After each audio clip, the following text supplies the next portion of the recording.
Good morning. The National Weather Service has issued today a winter storm warning for our area that'll begin at noon today and extend through the early morning hours to 7 a.m. tomorrow.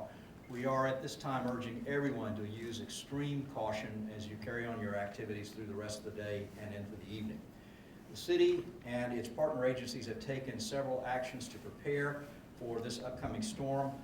Shortly, our city manager, Ron Carley, will explain in more detail what steps the city has taken. We are urging all employers in the city to release their employees during the mid-afternoon hours today to allow plenty of time for a safe evening commute home. Also, if you were planning to attend any of the rezoning decisions or hearings at the city council meeting this evening, that meeting is being rescheduled. You do not need to come down to the government center this evening. That meeting will be rescheduled for this Wednesday night, February 18th at 6 p.m. That's all zoning hearings and decisions that were on the calendar for this evening. At this point, I'll call on the city manager to share more details with you. Thank you, Mayor Clodfelter, and thank you for joining us. We are preparing for a serious event tonight. It's very important that the public pay very close attention, and as the event develops, we are expecting a freezing rain, and we need people to stay off the roads. Now, in preparing for this, we take a comprehensive and integrated approach. As you can see, we have representatives from all of the city agencies behind me, as well as the county and Duke Power. We had conference calls yesterday, and again this morning. We'll be continuing to do that as necessary today and tomorrow, so that we are all talking from the same page and working with the same information. I want you to know we have also included the towns as a part of that discussion, so that throughout Mecklenburg County, we're trying to approach a serious event in a coordinated way, sharing the same information and ensuring that we keep our community as safe as possible. I want you to hear directly from the various people who have responsibilities to prepare and respond, beginning with Deputy County Manager Chris Peak. Thank you, Mr. Carley. Consistent with a coordinated effort, Mecklenburg County will be closing its offices this afternoon at 3 p.m. This will include all the park and recreation activities that were scheduled for this evening. Those will be postponed until another date. The essential services provided by the Sheriff's Office and by Medic will continue uninterrupted. For residents needing temporary relief from the weather, the Homeless Resource Center, located at the Hal Marshall Annex at 618 North College Street, will be open from noon until 6 p.m. today. For more current information about county services, feel free to follow us at Twitter, #@Mecklenburg County. We encourage all residents to be safe and keep your families warm and safe this evening. Thank you. Thank you very much, Mr. Peak. Emergency management is a coordinated effort with the city, county, and towns. Jeff Dillon from our Charlotte-Mecklenburg Emergency Management will now give you a situational update on what we're expecting. Chief Dillon.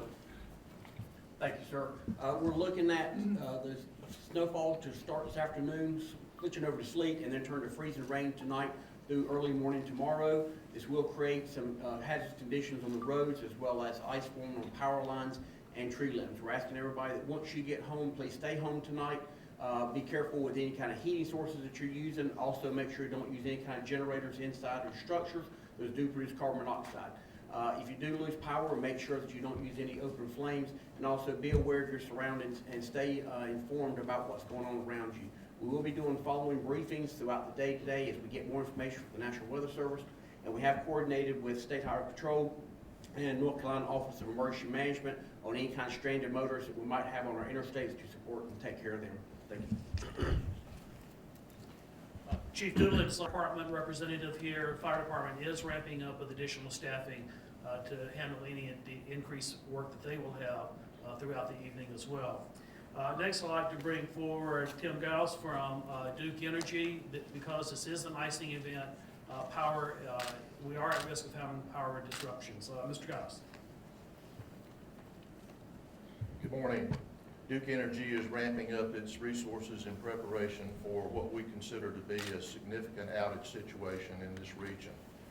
We're following the latest reports from our meteorologists, which would suggest up to 3/8 of an inch of ice which is in this wintry mix that you've heard about.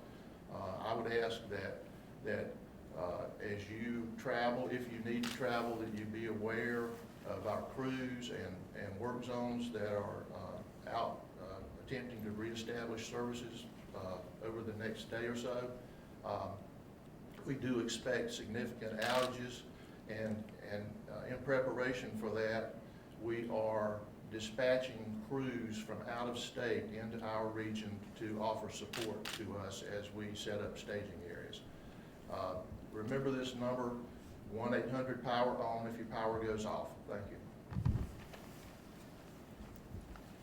Thank you very much, and it is important for you to report your power when it goes out so the crews can respond and have full situation awareness as to what is going on. Well, obviously, so much of our safety and our ability to respond, including the energy company, does depend on the condition of our streets. We have Danny Pleasant here, Director of Charlotte Department of Transportation, CDOT, which is working very closely with North Carolina Department of Transportation. Mr. Pleasant, can you give us an idea of what we are doing and what our limitations are on treating the streets and sidewalks?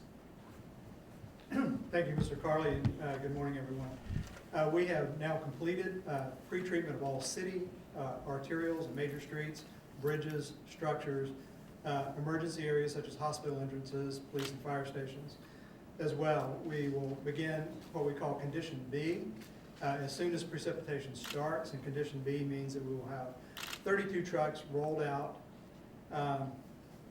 with salt, granular salt, rock salt, and perhaps calcium chloride, and we will spread that throughout once the event starts.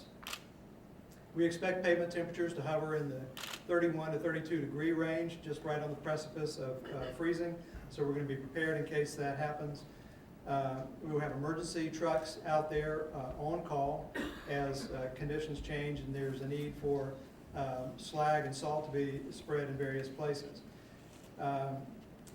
So we will be coordinating very closely with NCDOT to make sure that we fill all the gaps between the city-maintained street system and the state-maintained street system as well. So with that, we join the rest of my colleagues in urging drivers to please use great caution, stay at home if you possibly can. This will be a fairly serious icing event, we believe, that will cause us also to use our crews to clear streets from branches, down trees, power lines, that sort of thing. So thank you. Thank you very much, and to reiterate, we are a southern city. We are not equipped to treat every street. We're treating the main streets, so side streets will likely be slippery if we do get the ice event, and with very few exceptions, sidewalks will be untreated. People who are out walking about need to use extreme care.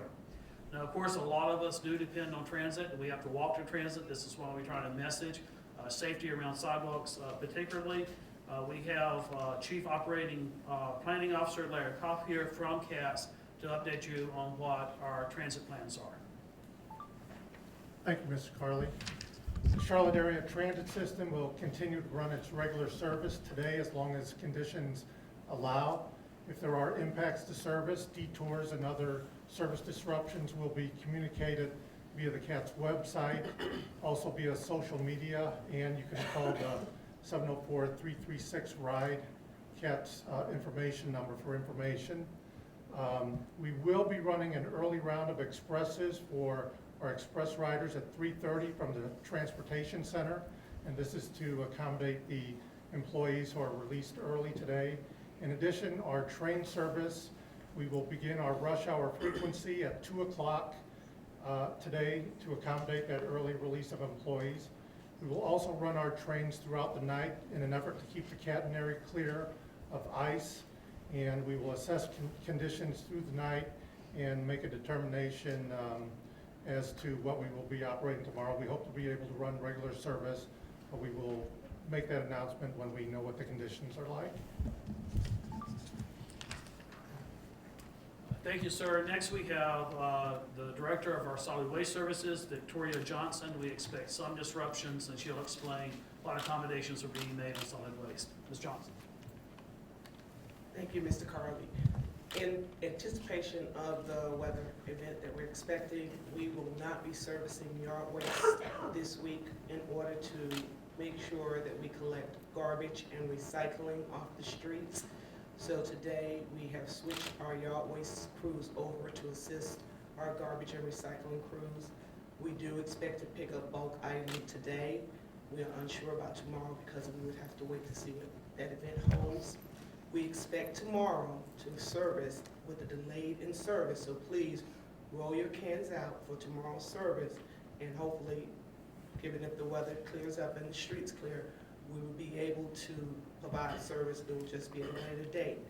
In order to keep you updated, we will be informing 311 of any change in service events for solid waste, so you will be able to prepare accordingly. Thank you. So you heard Ms. Johnson providing some advanced messaging for in the morning. It is obviously premature to say exactly what will happen in the morning. Based on the most recent predictions, we expect that we will have some travel disruption in the early morning, but we're hoping things will clear and we'll be able to resume normal operations as early as possible. But again, it's really premature to make those predictions until the weather comes in and we see its pattern. That's why we will be updating you along the way. But our hope is that with perhaps some small delay, we will have very close to normal operations. You heard earlier, we're very concerned about down power lines. Part of those down power lines will be the result of down trees. We've had a lot of discussion in the community about trees lately. If we get an icing event, starts weighing down our limbs, we have potential problems there. Part of our tree response, a large part of it, is directed by Emergency and Property Management Department. Their director, Jeff Blackwell, is here to update you. What I'd just reiterate what's been said, if we get significant ice accumulation, particularly if there's any wind associated with it, that of course can result in a number of trees being down or significant limbs falling. And what I'd encourage people to do is, if you see in the right of way a tree or significant limb down, to call 311 and report it, so we'll have our contract and city crews on standby to respond to those as quickly as possible. And encourage people to, again, call 311 and let us know. Thank you. Unfortunately, we expect this to be a very busy evening for police. We would like for that not to be the case, and you can help us by staying off the road. We have with us Major Steve Willis, who will talk with you about what Charlotte-Mecklenburg Police Department is planning for and how you can help. Thank you, Mr. Carley. Good morning. CMPD has reevaluated its current staffing models for today and tomorrow to ensure that we have additional officers on the street to deal with traffic collisions that may occur. And as everybody has said here today, our strong message is, if you don't have to be on the roads, please stay at home. If you do have to be on the roads, please increase your following distance. Slowing your traveling speed will also help you as you travel on the roads tonight. But again, it is important that you stay off the roads unless absolutely necessary. 911 will be busy as the night unfolds if we do see the weather event that is expected. So please reserve 911 for emergency calls. If you have non-emergency assistance, please, as everybody has said, utilize 311. Thank you. With that recommendation, let me bring forward Janice Quintana. She is director of our 311 service, and explain to you what they're planning for. Good morning, everyone. 311 will be open normal hours from 7 a.m. to 8 p.m. However, if the need presents itself, we are prepared to extend hours and to open earlier. We do have a front-end recording system that we will be updating frequently with the most recent information, so please call. Your questions may be answered by hearing that recording, but if you do need to speak to a live operator, please hang on the line and you will be assisted. So stay warm and be safe. I know there are always a lot of questions around school plans. Schools have been a part of all of our planning and our conversations and all of our calls. We, as I said earlier, will have a follow-up call this afternoon at 4. The schools plan to make a decision about tomorrow prior to the evening news cycle. And we've scheduled our collaboration and consultation so the schools has the best information possible to make that call. So do expect to hear from the schools later today after we know more. Now, of course, we have the 6th largest airport in the country, and weather here affects people not just throughout this region, but literally throughout the world. We have Jack Christine, Aviation Director, to let us know what Charlotte Douglas Airport is planning. Thank you, Mr. Carley. Good morning. The airport started its winter operations staffing this morning at 7 a.m. We'll do those continuous rotations of 12-hour shifts with our staff until the storm is over and we've cleaned up everything that may come out of it. We will start pre-treatment of our airfield and our roadway systems right about now and get those areas prepared so that when the winter weather begins, we'll have a head start on it. And then we'll continuously treat those pavement areas as needed throughout the afternoon, evening, and until tomorrow morning.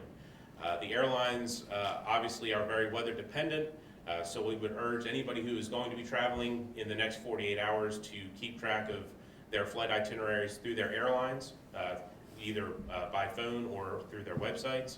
And if you need anything else from the airport, we will be there to help you. We will never close. Thank you. And in fact, the city itself never closes. We are truly 24/7, as you can see. We have everybody marshaled together to work together as a team and to do everything that we possibly can do.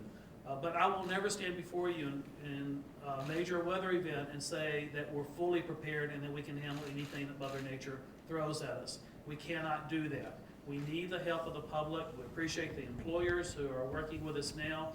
We had a major event about this time last year. We got through it pretty well because the public responded. They stayed off the street and they gave our crews the opportunity to do their work. And that's what we ask that people do again this time so that everybody stays safe. Mr. Mayor, that's our report. I'll turn it back over to you. Thank you. Again, just two reminders, please. Do not come down to the Government Center tonight for the City Council meeting. That meeting will not occur tonight. It will be postponed to Wednesday, February 18th at 6 p.m. So if you had an item on the agenda tonight, this coming Wednesday at 6 p.m. Again, we're urging all employers to let their employees go mid-afternoon so you've got plenty of time to make a safe commute home. Be safe, stay off the roads, we'll get through this. Thank you.